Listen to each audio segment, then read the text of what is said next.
Hello and welcome to my YouTube channel. जैसा कि आपको पता है कि आपने जो हमारे फिफ्थ सेमेस्टर के स्टूडेंट्स हैं उन्होंने ऑलमोस्ट एग्ज़ाम कंप्लीट कर लिया है फिफ्थ का। तो वो सेमेस्टर सिक्स्थ में एंटर हो चुके हैं और इससे पहले हमने फिफ्थ सेमेस्टर का भी बैच लिया था, वो भी आपको पता है। मैंने फिफ्थ सेमेस्टर के लिए पढ़ाया था और फाइनली हमने उसके लिए एक गेस्ट पेपर भी लॉन्च किया था जो आप सब ने देखा और बहुत सारे अच्छे कमेंट्स आए, बहुत सारे बच्चों को उससे फ़ायदा हुआ। तो इस साल जो सिक्स्थ सेमेस्टर है जम्मू यूनिवर्सिटी यानी जम्मू के कॉलेजेस में, तो उसको सिक्स्थ सेमेस्टर को भी हम पढ़ाएंगे। मैंने आपसे वादा किया था कि मैं आपको सिक्स्थ सेमेस्टर भी पढ़ाऊंगा और उसके साथ साथ जो मेरे कुछ स्टूडेंट्स हैं जिनको मैंने पढ़ाया है फिफ्थ थर्ड फोर्थ सेमेस्टर में, तो जिसमें बहुत सारे अच्छे बच्चे हैं, ठीक है, जो जम्मू से बिलोंग करते हैं, जैसे मुस्कान है और जो काजल देवी है। तो बहुत सारे बच्चे हैं जो बहुत अच्छे स्टूडेंट्स हैं और जो चाहते हैं कि इस सब्जेक्ट में वो फर्दर स्टडीज़ करें। तो उनके लिए मैंने ये लॉन्च कोर्स जो लॉन्च मैंने किया था वो मैंने उनके लिए, कुछ बच्चों के लिए, और बहुत सारे अभी भी बहुत सारे कॉलेजेस से जो बच्चे हैं वो मैसेजेस कर रहे हैं, वो इस चैनल के साथ जुड़े हुए, दोड़ा से है, कश्तवाड़ से है, ठीक है, जम्मू से हैं, ठीक है। तो फाइनली हम लॉन्च कर रहे हैं सिक्स्थ सेमेस्टर को, लेकिन उससे पहले आपके साथ एक ज़रूरी इन्फॉर्मेशन जो आपके साथ शेयर करनी है वो ये है कि इस यूट्यूब चैनल की हमने अपनी एप्लीकेशन लॉन्च कर दी है, ठीक है। वो एप्लीकेशन यूट्यूब पे अवेलेबल है। उस एप्लीकेशन का नाम भी हमने रखा है आदिल सर सोशोलॉजी, ठीक है। क्या नाम रखा है? Adil sir sociology. तो अब आप क्या करेंगे, अब आप सीधे प्ले स्टोर पे जाएंगे और उस एप्लीकेशन को डाउनलोड करेंगे, ठीक है। उसका लोगो जो है उसमें भी आदिल सर सोशोलॉजी लिखा है। तो वो एप्लीकेशन आप डाउनलोड करेंगे और अपने फ़ोन में रखेंगे। क्यों? क्योंकि आज के बाद जो भी लेक्चर्स आएंगे और जो भी पीडीएफ मटेरियल मैं आपको अवेलेबल कर दूंगा, क्योंकि पिछली बार एक प्रॉब्लम हुई थी स्टूडेंट्स में कि लेक्चर्स के पीडीएफ, तो इस एप्लीकेशन पे आपको लेक्चर के साथ साथ पीडीएफ मटेरियल भी, पीडीएफ जो आपका मटेरियल होगा वो अपलोड हो जाएगा। तो जैसे ही आप एप्लीकेशन पे एक्सेस करेंगे, वीडियो देखेंगे, तो उसी के साथ क्या आप करेंगे, उसी के साथ आप पीडीएफ भी डाउनलोड करेंगे, ठीक है। फिर ना आपको प्रॉब्लम रहेगी। फिर जब भी आपको टाइम मिलेगा, जब भी आपका एग्जाम होगा, तो उस टाइम आप उस वीडियो का एक्सेस कर सकते हैं और पीडीएफ डाउनलोड कर सकते हैं, ठीक है। तो ये एक इन्फॉर्मेशन थी जो आपके लिए बहुत ज़रूरी इन्फॉर्मेशन थी। और उसके साथ साथ उस जो वो है, जो वीडियो है वहाँ पे उसका नाम ही मैंने रखा है एप्लीकेशन पे, उसका नाम ही है इस सोशोलॉजिकल थॉट इन इंडिया, ठीक है, या इंडियन सोशोलॉजिकल थॉट उसका नाम है। तो आप देख सकते हैं, वो आपको मिल जाएगा वहाँ, उस पर आप क्लिक करिए। दो कोर्सेज वहाँ लॉन्च है, +2 लेक्चरर और सोशोलॉजिकल थॉट इन इंडिया, वो आप देख लीजिएगा, या इंडियन सोशोलॉजिकल थॉट के नाम से वहाँ है। सॉरी, जो आपके नाम जो आपका कोर्स है, ठीक है, 601, उसी के नाम पे हमने उसका भी नाम रखा है, सोशोलॉजिकल थॉट इन इंडिया, यही है, उसको आप देख लीजिएगा। तो इस साल जो आपके पेपर्स रखे गए हैं वो है मेजर, जो आपका मेजर 601 है, मेजर 602, मेजर 603 और मेजर 604, और उसके साथ साथ जो माइनर है, ठीक है। तो माइनर पेपर जो है वो इंट्रोड्यूसिंग सोशल, इसके इस साल आपके 4 मेजर पेपर्स है। 4 मेजर पेपर्स में जो पहला पेपर आपका रखा गया है वो है सोशोलॉजिकल थॉट इन इंडिया, जिसके 100 मार्क्स है और जिसमें ट्यूटोरियल्स हैं 25 और 15 मार्क्स का एग्ज़ाम होगा, यानी 16 एंड टर्म एग्ज़ाम की होगी। जो आपका फाइनल एग्ज़ाम होगा वो 16 मार्क्स का रहेगा, ठीक है। तो अभी से आप प्रिपरेशन करेंगे, क्योंकि आपको पता है फिर आपके इंटरनल्स होते हैं, क्योंकि 40 मार्क्स आपके इंटरनल्स होते हैं। तो अभी से जब आप स्टार्ट करेंगे, क्योंकि अभी से आप बोलोगे सर अभी से हम स्टार्ट करेंगे, यस, आपके 4 मेजर पेपर्स हैं। अगर हम इंडियन सोशोलॉजिकल थॉट को कम से कम वीडियो लेक्चर्स में बनाएंगे तो कम से कम इस पर 30 to 40 लेक्चर्स बनेंगे, क्योंकि ये थॉट है, इसको समझना बहुत आसान नहीं है। अर्बन सोशोलॉजी पे हम कम ही कर सकते हैं, लेकिन अर्बन सोशोलॉजी का भी मैं आपका सिलेबस देख रहा था, उसमें भी थॉट के बहुत सारे सोशोलॉजिस्ट हैं, उनके स्टडीज़ को लाया गया, जैसे मैनुअल कास्टल, उसको भी हम डिस्कस नीचे करेंगे सिलेबस, ठीक है, उसमें भी 100 मार्क्स, तो इसमें भी 60 मार्क्स फाइनल के रहेंगे। एनवायरनमेंट एंड सोसाइटी भी आपका 4 क्रेडिट है, तो इसका भी फाइनल मार्क 60 रहेगा और 40 इसके इंटरनल रहेंगे, ठीक है। इंटरनल ट्यूटोरियल जो सब होते हैं, जो आपको पता है। और सबसे बेस्ट पेपर जो है इसमें आया है वो है सोशोलॉजी ऑफ रिलीजन, ठीक है। सोशोलॉजी ऑफ रिलीजन में भी यही पेपर रहेगा, यही सेम क्रेडिट रहेगा और सेम 4 क्रेडिट होंगे और 100 मार्क्स का रहेगा। लेकिन लेकिन लेकिन लेकिन उससे पहले ये ज़रूरी इन्फॉर्मेशन आपके लिए, जो आपका ये पेपर है, जो आपका एनवायरनमेंट एंड सोसाइटी और जो आपका सोशोलॉजी ऑफ रिलीजन है, ये वो 3 मेजर पेपर्स हैं जो आपको कहाँ कहाँ मिलेंगे। देखिए, अगर आप जेआरएफ के लिए प्रिपरेशन कर रहे हैं, नेट एग्जाम के लिए प्रिपरेशन कर रहे हैं, सेट एग्जाम के लिए प्रिपरेशन कर रहे हैं, उसके साथ साथ आप क्या कर रहे हैं, क्योंकि आपको पता है आप एनईपी के अंडर हो, तो आपकी ग्रेजुएशन यहीं पे कंप्लीट हो जाएगी। ग्रेजुएशन के बाद 4 साल के बाद आपको नेट एग्जाम में बैठना ही बैठना है। तो ये 4 पेपर्स उस नेट सिलेबस में अगर आप देखेंगे, ये 4 यूनिट जो हैं, 4 पेपर्स, ये मेजर पेपर है, वहाँ यहाँ से बहुत सारे क्वेश्चन आते हैं। पॉइंट नंबर सेकंड, अगर आप अभी +2 का पेपर जो मैंने डिस्कस रिसेंटली किया है, उसमें आप देखेंगे ये चारों यूनिट जो है ये मेजर इंपॉर्टेंट है, +2 के सिलेबस में होते हैं।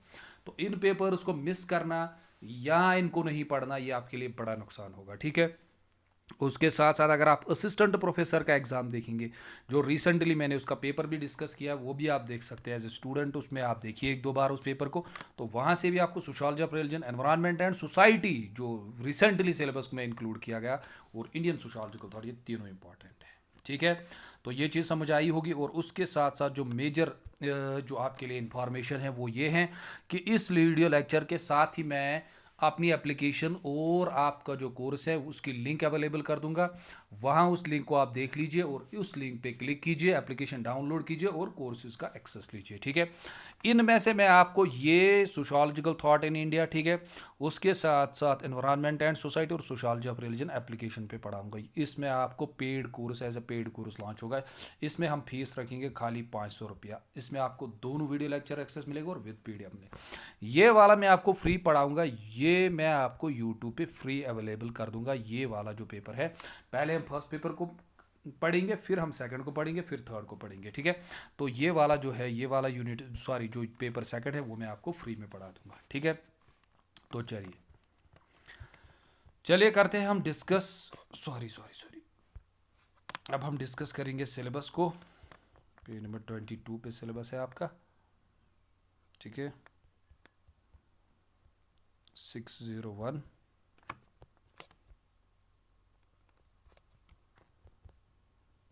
वेट ए सेकेंड, 505। तो ये हो गया आपका 601।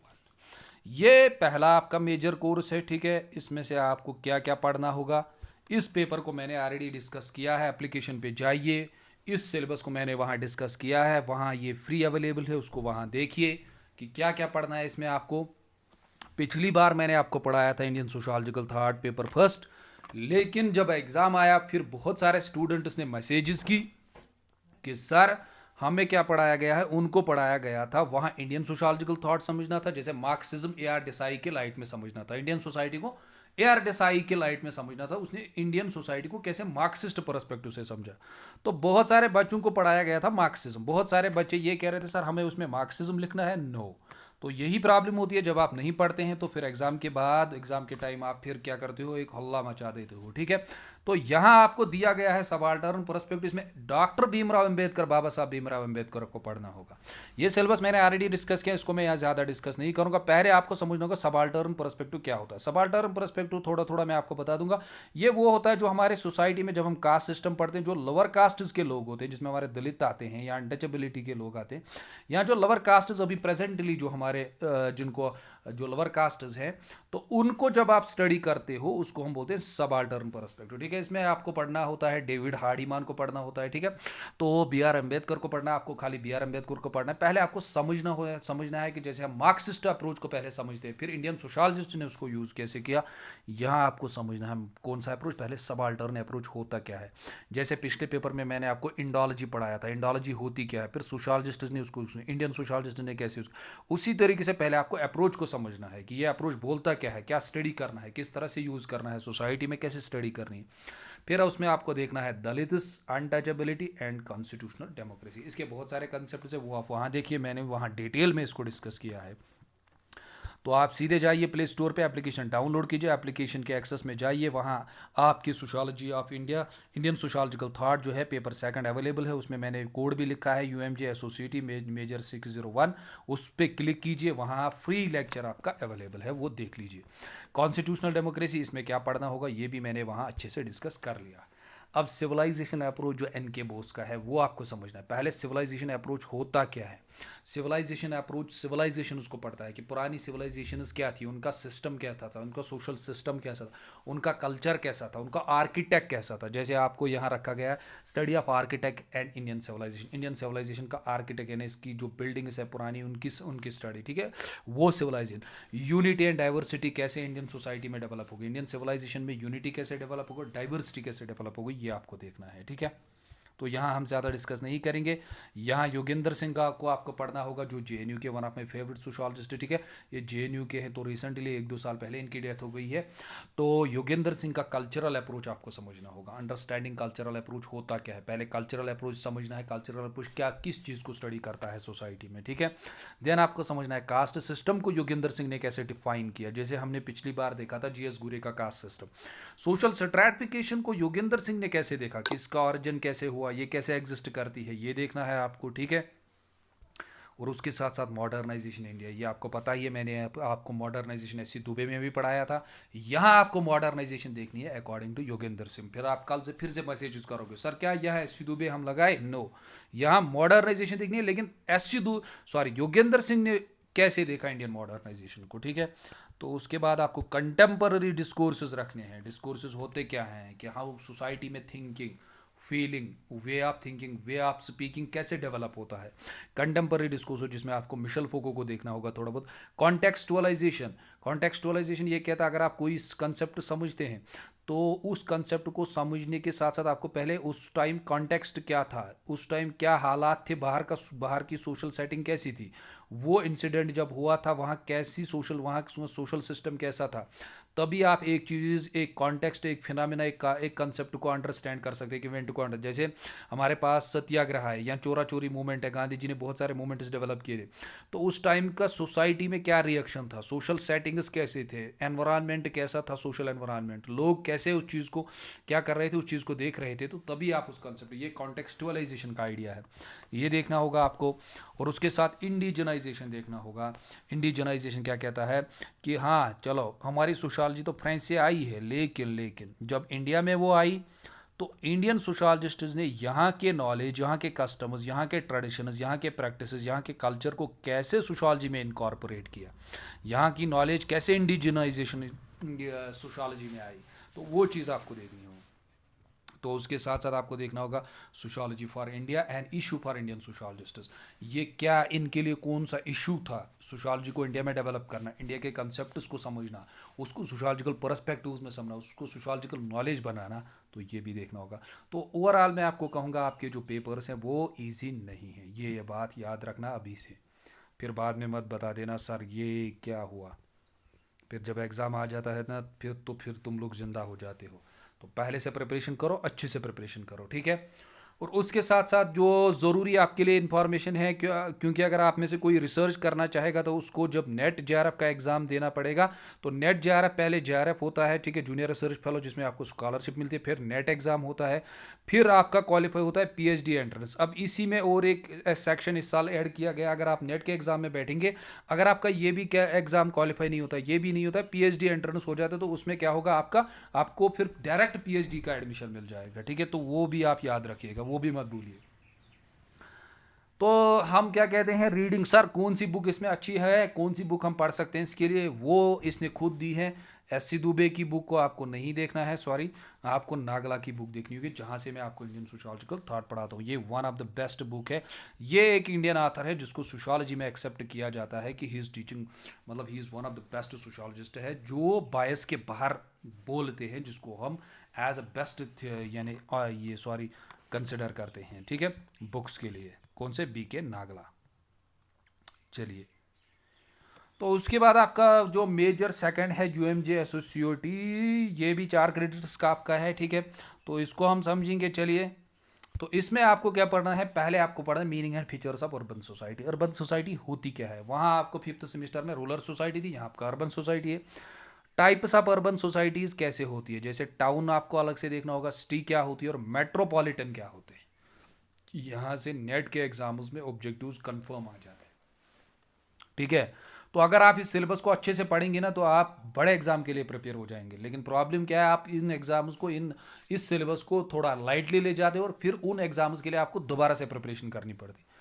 तो चलिए scope and urban sociology, scope क्या है अर्बन सोशियोलॉजी का वो भी हम देख लेंगे, ये कोई मसला नहीं है, बहुत आसान पेपर है ये वाला, ठीक है। लेकिन यूनिट नंबर सेकंड, अर्बनाइजेशन क्या होती है, concept of urban and urbanism क्या होगा। अर्बेनिज्म आपको पता है लुई वर्थ का कंसेप्ट है, urbanisation and its factors, urbanisation क्यों होती है, उसके फैक्टर्स क्या है, उसके साथ माइग्रेशन क्यों होती है, लोग अपनी कंट्री से दूसरी कंट्री क्यों जाते हैं, क्या जैसे हम इनपुट फैक्टर्स देखते हैं और आउटपुट, जैसे पुल फैक्टर्स और पुश फैक्टर्स, क्या वो बाई विल जाते हैं या बाई फोर्स जाते हैं, कौन सी चीज़ उनको वहाँ खींच के ले आती है, तो वो देखेंगे हम माइग्रेशन में सारे। और माइग्रेशन में एवरेंट ली को देखेंगे, ठीक है, माइग्रेशनल थेरीज देखेंगे, वो सब हम देखेंगे माइग्रेशन में। उसके साथ साथ अर्बन प्रॉब्लम्स क्या होती है, अर्बन पॉवर्टी को हम देखेंगे, अर्बन में पॉवर्टी हम किससे कहते हैं, रूरल पॉवर्टी अलग कंसेप्ट है, अर्बन पॉवर्टी अलग कंसेप्ट है, ठीक है। अर्बन में क्राइम का कंसेप्ट क्या है, अर्बन में क्योंकि अर्बन सेंटर्स में क्राइम ज़्यादा होता है, क्यों, उसके काजेज़ क्या है, क्राइम होता क्या है, डेफिनेशंस क्या है, टाइप्स कितने हैं, काजेज़ क्या है क्राइम के, ठीक है।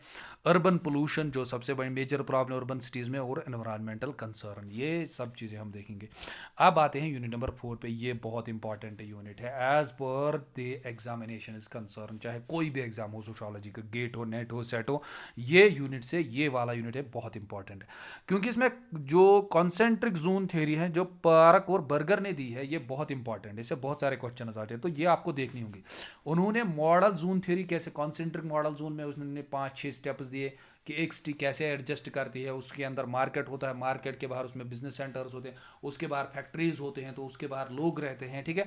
तो ये कॉन्सेंट्रिक जोन थ्योरी इन्होंने इस तरह से एक्सप्लेन की है, तो वर्ल्ड की सिटीज़ इस तरह से डेवलप होती है, ये अंदर मार्केट होता है, तो वो हम देखेंगे। और उसके साथ साथ urbanism as a way of life, कि अर्बेनिज्म कैसे वे ऑफ लाइफ है, ये लुई वर्थ की एक बहुत बड़ी थ्योरी है, सोशियोलॉजी में मानी जाती है, उससे भी क्वेश्चन आते हैं। और लास्ट में जो आपके हैं वो है इंफॉर्मेशन सोसाइटी, जो मैनुअल कास्टल्स के हैं। तो मैनुअल कास्टल जो है उसने एक कंसेप्ट दिया इंफॉर्मेशन सोसाइटी, यानी जो हमारे पास अभी मॉडर्न सोसाइटी है, मॉडर्न सोसाइटी जो ये इंफॉर्मेशन सोसाइटी है, अभी आपने क्लिक किया गूगल पे आपको इंफॉर्मेशन मिल गया है, ठीक है, इसको मैनुअल कास्टल्स बोलते हैं इंफॉर्मेशन सोसाइटी। इसलिए मैंने इस पे एक आर्टिकल भी लिखा था, उसका नाम है revisit the governing values of network society, कि जो गवर्निंग वैल्यूज़ जो हमारी नेटवर्क सोसाइटी को चलाते हैं उनको रिविजिट कीजिए, उन वैल्यूज़ को चेंज कीजिए, ठीक है। अगर वो वैल्यू चेंज होगी तो उससे क्या होगा, इंफॉर्मेशन सोसाइटी से एक जो नेगेटिव इम्पैक्ट हमारे पास आया, जो विमेन वायलेंस है वो बढ़ रही है, ठीक है। तो गवर्न वैल्यूज़, उन वैल्यूज़ को आप दोबारा से रिविजिट कीजिए, जिससे क्या हो सकता है, क्राइम कम हो सकता है, an alternative to reduce crime against women, ठीक है। तो ये देखना है, ये बहुत इंपॉर्टेंट कंसेप्ट है, बहुत इंपॉर्टेंट कंसेप्ट है, इसको आप छोड़ नहीं सकते हैं, ठीक है।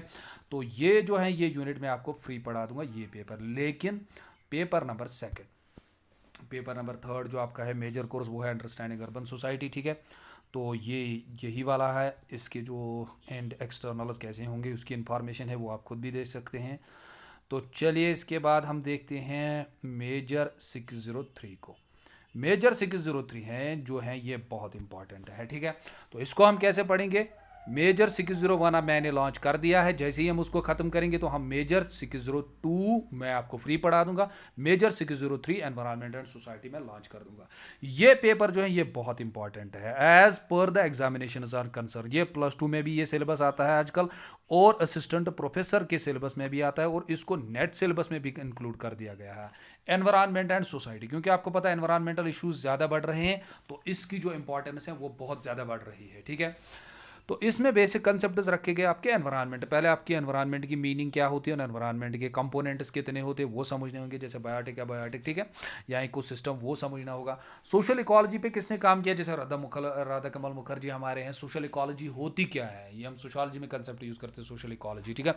यहाँ डेवलपमेंट कॉटन को देखना होगा, इस चीज़ के रिलेटेड सोशल इकोलॉजी होती क्या है, और उसके बाद एनवायरनमेंटल सोशोलॉजी का नेचर और स्कोप क्या है, क्यों ये स्टडी आ रही है, एनवायरनमेंट को क्यों हर किसी सब्जेक्ट में इंक्लूड किया जा रहा है, क्योंकि दुनिया में जो है वो प्रॉब्लम्स हो रहे हैं एनवायरनमेंट पोल्यूशन की वजह से, इंसानों की वजह से बहुत सारे प्रॉब्लम्स एनवायरनमेंट में डेवलप हो रहे हैं, तो जो एनवायरनमेंट हमारा है वो चेंज हो रहा है। अभी जो आज देख रहे हैं आप कैलिफोर्निया में जो फायर डेवलप हो गया, पूरा कैलिफोर्निया ये तबाह हो गया, तो एनवायरनमेंटल चेंजेस की वजह से क्या हो रहा है, और बहुत सारे जब चेंजेस आएंगे तो उसी की वजह से क्या इंपैक्ट पड़ेगा, वो सोसाइटी पे पड़ेगा। तो डेफिनेटली जब अर्थ पे इंपैक्ट पड़ेगा वो तो यहाँ के लोगों पे पड़ेगा, तो यहाँ के लोग जो हैं वो उससे इंपैक्ट हो जाएंगे, तो सोसाइटी पे इंपैक्ट आ गया, तो ये बहुत इंपॉर्टेंट है, इसका नेचर एंड स्कोप देखना है। फिर देखना है आपको ग्लोबल एनवायरमेंटल इश्यूज में, आपको ओजोन लेयर डिप्लीशन देखना है। ओजोन लेयर होता क्या है, जैसे हमारे साइंटिस्ट्स कह रहे हैं कि जो हमारा ओजोन है, जो आपको ये नीला दिख रहा है, इसको हम ओजोन बोलते हैं। आपको पता है कि सन से रेडिएशंस आते हैं, जब सन से रेडिएशंस आते हैं उसमें अल्ट्रावायलेट रेज भी आती हैं। अगर वो अल्ट्रावायलेट रेज जो है लाइट सन से आती है, उसके साथ अल्ट्रावायलेट रेज आते हैं, अगर ये जो लेयर है आसमान में अगर ये ख़त्म होती है, इसमें होल होते हैं, ठीक है, कहीं पे, तो क्या होगा, उसकी वजह से ये अल्ट्रावायलेट रेज बाहर आ जाएंगे और अर्थ पे टेम्परेचर इंक्रीज हो जाएगा। जब अर्थ पे टेम्परेचर इंक्रीज हो जाएगा उससे बहुत सारे इंपैक्ट्स होंगे। इन अल्ट्रावायलेट रेज से कैंसर होगा और एक्वेटिक लाइफ खत्म होगी और ओजोन होल हो जाएगा, ज़मीन पे कोई नहीं रह पाएगा, टेम्परेचर इंक्रीज होगा, यहाँ के ग्लेशियर्स मेल्ट हो जाएंगे, तो सोसाइटी पूरी दुनिया खत्म हो सकती है, ठीक है। तो इसको समझना होगा ओजोन लेयर होता क्या है और ओजोन डिप्लीशन किस तरह से होता है। जैसे कार्बन मोनोऑक्साइड गाड़ियाँ या फैक्ट्री से निकलता है, उसकी वजह से हो रहा है, ठीक है। Climate change and global warming, climate में चेंज हो रही है, आप देख रहे हैं मौसम जो रहता था, अब जब गर्मियाँ होती है तो पूरी गर्मियाँ होती हैं, सर्दी होती है तो फुल सर्दी होती है, ठीक है, बारिशें नहीं पड़ती है टाइम पे। उसके साथ साथ ग्लोबल वार्मिंग यानी अर्थ जो हमारी है उस पर क्या हो रहा है, उस पर टेम्परेचर इंक्रीज हो रहा है। टेम्परेचर इंक्रीज क्यों हो रहा है, क्योंकि अर्थ से कार्बन मोनोऑक्साइड बहुत सारी चीज़ें ऐसी निकल रही हैं जो एयर में और ये एटमॉस्फेयर में जाती है। एटमॉस्फेयर में जो ओजोन लेयर है उसका होल हो रहा है, उसमें अल्ट्रावायलेट रेज क्रॉस हो रहे हैं, तो ये अल्ट्रावायलेट रेज ज़मीन पे आ रहे हैं, तो टेम्परेचर इंक्रीज हो रहा है, जिसमें हम बोलते हैं ग्लोबल वार्मिंग, ठीक है। जब ज़मीन के अर्थ के क्रस्ट पे टेम्परेचर इंक्रीज हो जाता है उसको बोलता है ग्लोबल वार्मिंग। बायोडाइवर्सिटी लॉस, यानी जो हमारे पास बायोडाइवर्सिटी है, यानी जिंदा, बायो मीन्स लाइफ, ठीक है, जैसे हमारे पास शेर है, लाइन है, कुछ और है, इन चीज़ों का लॉस हो रहा है। ये चीज़ें ये जो हैं ये मर रहे हैं। एक तो ह्यूमन एक्टिविटी की वजह से हम डेवलपमेंट कर रहे हैं, डैम्स बना रहे हैं, और उसके साथ साथ क्या हो रहा है, उसके साथ साथ हम लोगों की वजह से ये बायोडाइवर्सिटी, बहुत सारे जो जानवर है हमारे, बहुत सारे जो स्पीशीज़ अर्थ पे हैं वो ख़त्म हो रहे हैं, जिनको हम फिर रेड बुक में रखते हैं, जिनको हम रखते हैं क्या, क्रिटिकली एंडिजर्ड, ठीक है। कौन किसको एंडिजर्ड रखा जाता है, ये लोग खतरे में, क्रिटिकली एंडिजर्ड ये खत्म हो रहे हैं, जैसे टाइगर्स हो रहे थे, ठीक है। तो वो देखना होगा बायोडाइवर्सिटी लॉस और उसके लॉज इंडिया में क्या है, वो बहुत इंपॉर्टेंट कंसेप्ट है। चलिए, और ये पेपर जो है, जब आप इस पेपर को पढ़ेंगे, इसकी मैं आपको गारंटी देता हूं, दो चीज़ों में आप प्रिपेयर हो जाएंगे। एक तो जो नेट का फर्स्ट पेपर होता है वो प्रिपेयर हो जाएगा, और उसके साथ साथ जो JKSSB का सिलेबस है, जिसमें आप ग्रेजुएट लेवल के पोस्ट में एलिजिबल हो जाते हो, तो ये वहाँ हर किसी एग्जाम में आपको दिखेगा ये एनवायरनमेंट का पेपर, ठीक है। तो ये दो दो तरीकों से इंपॉर्टेंट है।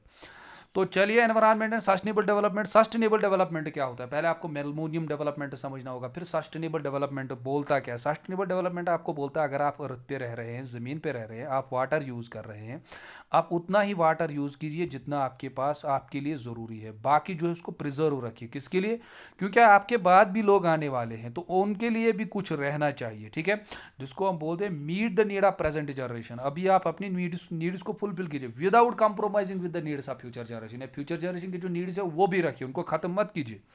तो इसका डेवलपमेंट कैसे होगा, सस्टेनेबल डेवलपमेंटल गोल्स जो 17 आपको हैं वो समझने हैं, उनमें रैंकिंग्स क्या क्या होती है, इंडिया की रैंकिंग क्या है, जैसे जेंडर डेवलपमेंट है, ह्यूमन डेवलपमेंट है, वो देखने होंगे आपको। तो ये जो जेंडर है, ये जो सस्टेनेबल डेवलपमेंट है, ये हर किसी एग्जाम में होता ही होता है। कोई भी सिलेबस आप उठा के देखो, जैसे केएस का आप देखेंगे, आईएएस का देखेंगे, और जो भी एग्जाम होता है। हिस्टोरिकल परस्पेक्टिव, इमर्जेंस और सस्टेनेबल डेवलपमेंट का हिस्टोरिकल, ये कैसे डेवलप आया, पहले ये आइडिया किसने दिया, फिर इमर्ज कैसे हुआ, ठीक है, आजकल इस दुनिया इस पे कौन से काम कर रहा है, कौन इंस्टीट्यूशन इस पे काम कर रहा है। कंपोनेंट्स ऑफ सस्टेनेबल डेवलपमेंट, आपको सोशल, इकोनॉमिक एंड एनवायरनमेंट सब चीज़ें देखनी होंगी, सोसाइटी, इकोनॉमी सिस्टम और एनवायरनमेंटल सिस्टम, ठीक है। और उसके साथ साथ एनवायरनमेंटल मूवमेंट, चिपको मूवमेंट, नर्मदा बचाओ आंदोलन और दून वैली मूवमेंट, ठीक है। ये दून वैली मूवमेंट जो है, ये +2 लेक्चरर के जो एग्ज़ाम हुआ था पिछली बार JKPSC की तरफ से, लेक्चरर के लिए जो एग्ज़ाम हुआ था सिलेक्शन के लिए, वो में ये क्वेश्चन, उसमें ये क्वेश्चन आया था, दून वैली मूवमेंट कहाँ है, ठीक है। तो इसीलिए आप इस सिलेबस को अच्छे से पढ़िए, कंप्रोमाइज़ मत कीजिए, ठीक है, इसको अच्छे से प्रिपेयर कीजिए। तो जब आप इसको अच्छे से प्रिपेयर करेंगे तो डेफिनेटली जब आप इन एग्ज़ाम्स में प्रिपेयर होंगे, आपको खुद पता चलेगा कि आपको कितना फ़ायदा हो रहा है। लास्ट वाला जो आपका 605 है वो मेजर कोर्स है आपका, इसका नाम ही है सोशियोलॉजी ऑफ रिलीजन। तो सोशियोलॉजी ऑफ रिलीजन जो है ये बहुत इंपॉर्टेंट पेपर है, ठीक है। इसमें आपको पहले रिलीजन को समझना होगा सोशियोलॉजिकली, याद रखिए, मैं बार बार जब भी ये पेपर पढ़ाता हूँ तो मैं पहले स्टूडेंट्स को कहता हूँ इसमें आपको ऐसे नहीं देखना है कि आप किस रिलीजन के साथ हो, किस रिलीजन को फॉलो करते हैं, नो, उसको साइड में रखिए। ये सोशियोलॉजिकली रिलीजन को देखता है कि सोशियोलॉजिकली जो रिलीजन है वो क्या है। सोशियोलॉजिस्ट इस रिलीजन को डिफाइन करते हैं, ये एक सुपर नेचुरल, लोग जो बिलीव करते हैं कि कोई सुपर नेचुरल पावर एग्जिस्ट करता है, ठीक है, वैसे देखना है। उसके डेफिनेशंस और कैरेक्टरिस्टिक्स। सैक्रेड एंड प्रोफेन, आपको पता है सैक्रेड वो चीज़ें होती है जिनकी हम रेस्पेक्ट करते हैं अपने अपने रिलीजन में, प्रोफेन आम चीज़ें होती हैं, ठीक है। टोटम एंड टैबो, टोटम क्या होता है और टैबो का कंसेप्ट क्या है, और फंक्शंस ऑफ रिलीजन क्या है। रिलीजन सोसाइटी में क्या करता है, क्या रिलीजन सोसाइटी में ऑर्डर क्रिएट करता है, स्टेबिलिटी क्रिएट करता है, इसके फंक्शंस क्या है, या कॉन्फ्लिक्ट क्रिएट करता है। तो फंक्शन इसका काम क्या है सोसाइटी में। चलिए उसके बाद देखना होगा फॉर्म्स ऑफ प्रिमिटिव रिलीजन। उसके बाद आपको इस क्वेश्चन को एड्रेस करना होगा कि इंसान जो है, इंडिविजुअल जो है, इसके दिमाग में पहले रिलीजन का कंसेप्ट आया कैसे, ठीक है, इसने कैसे रिलीजन देखा, इसने कैसे रिलीजन बना, उसके दिमाग में गॉड का कंसेप्ट कैसे आया। तो उसके लिए आपको देखने होंगे पॉलीथीइज्म क्या होता है और मोनोथीइज्म क्या होता है। मोनो का मतलब ही होता है बहुत सारे, ठीक है, तो वो देखना आपको पॉलीथीइज्म एंड मोनोथीइज्म क्या होता है, ठीक है। उसके बाद आपको देखना है एनिमिनिज्म, फिटिशियसिज्म एंड नेचरिज्म। नेचरिज्म कहता है कि जो इंडिविजुअल्स पहले थे, जब ये घूम रहे थे नेचर में, जब इन्होंने नेचर में बड़े बड़ी चीज़ें देखी तो उन्होंने कहा यही गॉड है, तो इन्होंने उन चीज़ों को, या इन्होंने तूफान देखा या बारिश देखी तो इन्होंने इन चीज़ों को पूजना स्टार्ट कर दिया। फिर क्या था हमारा फिटिशियसिज्म। फिटिशियस का मतलब होता है बड़ी बड़ी चीज़ें, बड़े पत्थर या बड़े कोई हमारे दरख्त हो या कोई बड़ी सी चीज़ उन्होंने देखी उस पर। फिर एनिमिनिज्म कहता है नहीं, इंसान के अंदर जब ड्रीम्स आए तो उस ड्रीम्स को वो आंसर नहीं कर पाई कि क्या चीज़ है, तो उसने कहा हाँ ये चीज़ें जो है जब इंसान मरता है तो वो जिंदा रहता है। तो स्पिरिट्स पे इन्होंने बिलीव किया, धीरे धीरे इनके पास आया रिलीजन का कॉन्सेप्ट। तो वो हम एक एक करके देखेंगे, इसमें घबराने की कोई बात नहीं है, इसको हम आराम से देखेंगे। मैजिक क्या होता है, ठीक है, कैरेक्टरिस्टिक्स एंड टाइप्स, ठीक है। मैजिक जिसको हम जादू बोलते हैं आजकल, उसके types black and white magic, ठीक है, वो उसके टाइप्स क्या है कि इसकी सोसाइटी में ये चीज़ें होती हैं। फिर आपको देखना है थ्योरी का part, theories of the religion. Functionalist theories में आपको दुर्खियम को समझना है कि दुर्खियम ने रिलीजन को कैसे एक्सप्लेन किया, ठीक है। जैसे इसने टोटमिज्म में कहा, जब लोग रिलीजन में जब लोग सब जमा होते हैं, फिर किसी चीज़ को वो क्या करते हैं, किसी चीज़ की वो क्या करते हैं, किसी चीज़ को वो पूजते हैं, तो एज ए कम्युनिटी वो जमा होते हैं लोग, वो सोसाइटी को एक्चुअली क्या करते हैं, उसी से सॉलिडेरिटी डेवलप होती है और वो एक्चुअल में क्या करते हैं, वो सोसाइटी को पूजते हैं, ठीक है, सोसाइटी की इबादत करते हैं।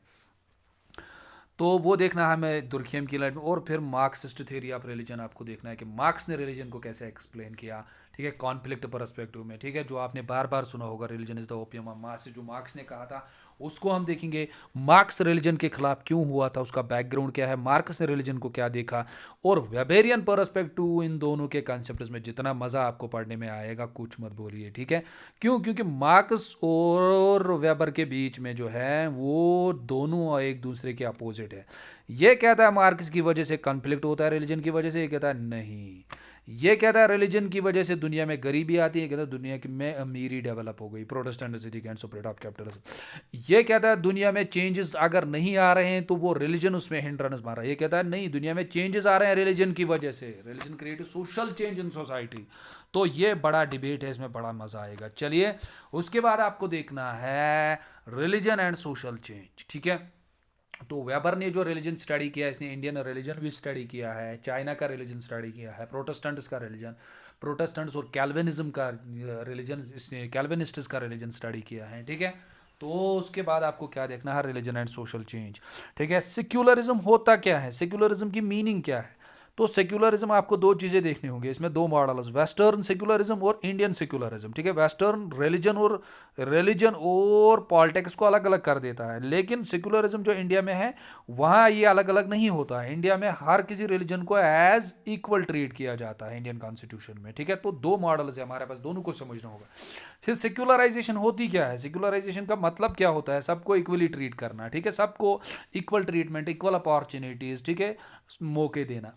उसके साथ साथ कम्युनलिज्म का मतलब क्या होता है, जब आप कहते हैं एज एन इंडिविजुअल कि मेरा ही रिलीजन ठीक है, बाकी रिलीजन्स गलत है, उन रिलीजन्स को आप क्या देख रहे हैं गलत नज़र से, उनके साथ आप एक्सप्लॉइट करते हैं, तो उसको हम बोलते हैं कम्युनलिज्म। अपने रिलीजन को फेवर करना, ठीक है, या अपने रिलीजन के लिए बाकी लोगों का क्या करना, उनको उस रिलीजन के अगेंस्ट में उनको मारना या उनके साथ मारपीट करना या फियर खोप फैलाना, तो वो देखेंगे हम कम्युनलिज्म होता क्या। फंडामेंटलिज्म जो रिसेंटली एक कंसेप्ट इमर्ज हो रहा है, ठीक है, जो रिसेंट में आ रहा है, फंडामेंटलिज्म डेवलप हो रहा है अब रिलीजन्स में, ठीक है।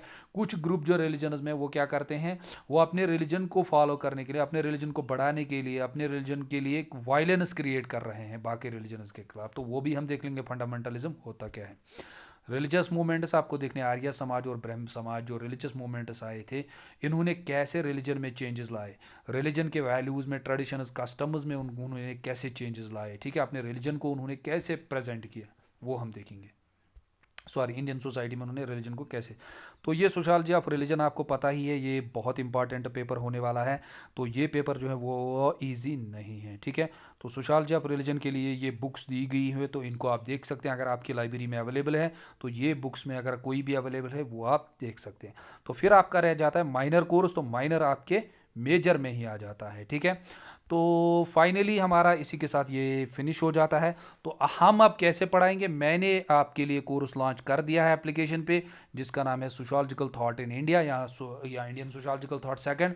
उस पे जाइए, एप्लीकेशन को डाउनलोड कीजिए, उसको एक्सेस कीजिए, वहाँ फ्री वीडियो लेक्चर है, उसको पहले देखिए, सिलेबस का डिस्कशन, फिर हमने उसके लिए 500 रुपया रखा है। दोनों चीज़ें आपको मिलेंगी, वीडियो प्लस और क्या मिलेगा, PDF। और उसके साथ साथ आप क्या करेंगे, इस वीडियो लेक्चर के कमेंट्स में और डिस्क्रिप्शन में, दोनों में मैं लिंक अवेलेबल कर दूंगा, जो आपके लिए मैंने कोर्स लॉन्च कर दिया, आप उसको ले सकते हैं, ठीक है। और उस कोर्स को ख़त्म करने के बाद मैं आपका दूसरा कर दूंगा लॉन्च, सोसाइटी एंड एनवायरनमेंट, और तीसरा आएगा सोशोलॉजी ऑफ रिलीजन, और जो चौथा आपका है अर्बन सोसाइटी, वो मैं आपको फ्री में पढ़ा दूंगा यूट्यूब चैनल पर, ठीक है। तो आप सभी से गुजारिश है, इस चैनल को सब्सक्राइब कीजिए, लाइक कीजिए और शेयर कीजिए सभी स्टूडेंट्स के साथ, ठीक है। तो इस बार ये सभी स्टूडेंट्स को मिलना चाहिए। Okay, thanks.